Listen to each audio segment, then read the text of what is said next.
Come time to hanging out, we used to play at this place all the time, or we used to go to this place all the time called the Static, and our buddy Joey Pentozzi opened up here in Topeka, and Unmerciful was still, fairly new and all that kind of stuff. And then when it came time to, Jeremy decided that he wanted to stay home and focus on the family and everything and not do the touring anymore. I knew I've known James for years, and hell, in fact, I've known Clint since I was about 13 because he gave my friend Clint Letjohn bass lessons. So we've known him for a long time.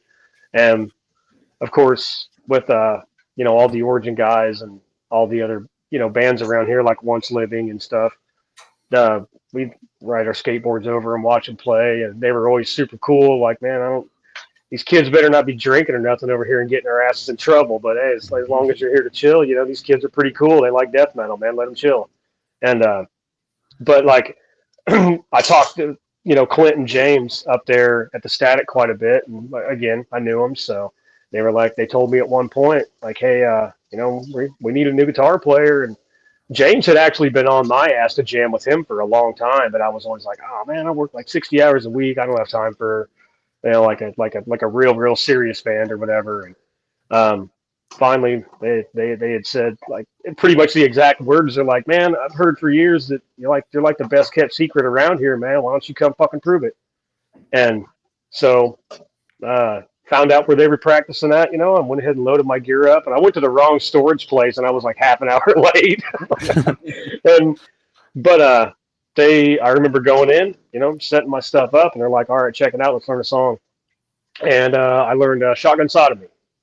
Learned it on the spot, played it through several times, and they're like, all right, cool, man, we might be in touch. So I loaded my shit up and went home. And before I even got home, they called me or like, hey man, you want to go out and let's have a beer or whatever. And I remember walking into this place for James, and then obviously Derek, he wasn't even here when I tried out. He was on the road with another band. And they're high fives, and they're like, man, you're fucking in, dude. You're totally hired, man. I'll see you practice tomorrow. And then, I think I joined in May, like sometime in the middle of May in 2007. And then by July 4th, I was playing my first show on my first tour with them, with Vital Remains and The Absence in Roanoke, Virginia, or something like that. So it was pretty quick. I had about 6 weeks to get going, and I only played, I think, 2 shows, maybe 3. I think there might have been like 2 in Topeka, 1 in Kansas City, and one of those shows we opened for like Dying Fetus, and so it all happened pretty quick. And then we did a few more tours, and then like that next year, fast forward, I'm over in Europe getting my ass kicked in ping pong by Joel in Germany.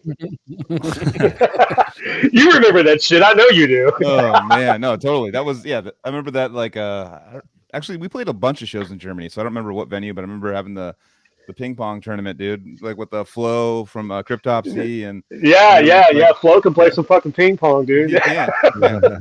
I like ping pong when you came to Pacifica too. We go to Cheers and play ping pong.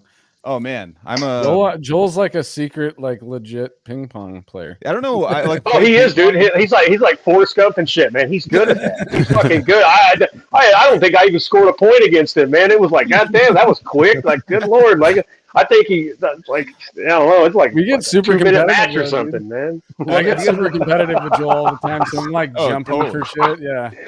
Dude, there's a place in I want to say Connecticut or somewhere where it's called the Croc Rock or something like that, But it's next to a pizza place, and they have a ping pong table.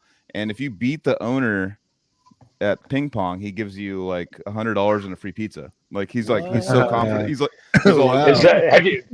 Have you ever done it? No. So it was me and Steve Jones of Faceless, and we went against him and I think maybe a coworker or something.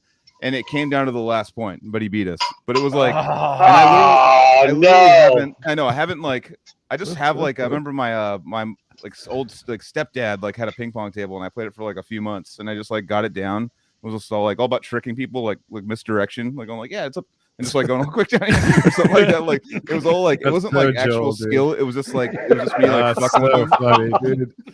Oh yeah.